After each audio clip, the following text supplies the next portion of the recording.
Enron situation, the Enron news as it began to break, for us the biggest concern was the potential implications on Arthur Andersen.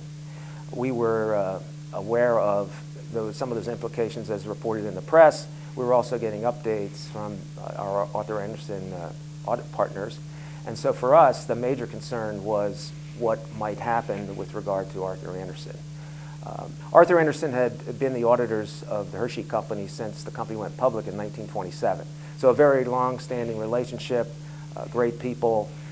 However, with the situation with Enron, obviously there were very dire consequences possibly, and we were reacting to that internally, trying to stay on top of the situation as we entered 2002.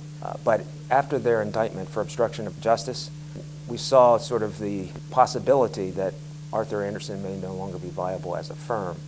And as a result, our audit committee in April dismissed Arthur Andersen as our independent auditors. It was a very difficult situation, challenging situation, certainly for the folks on the Arthur Andersen audit team that worked here at Hershey.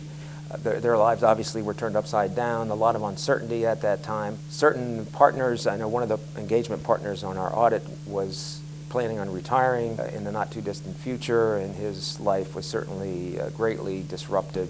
Fortunately, we engaged KPMG, and they were able to hire the Arthur Andersen staff that participated on our audit. So the transition for us was very smooth.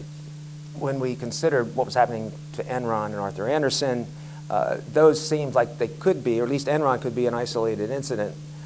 However, with WorldCom, Adelphia actually filing for bankruptcy in mid-2002, again, some questionable accounting practices, questionable integrity on the part of their senior management, that's when it began to hit home that something needed to be done, because as a result of just those companies, investors lost billions of dollars, thousands of employees lost their jobs, investor confidence was severely shaken. So I think at that time we began to view the possibility of some significant changes in corporate governance and in the auditing profession.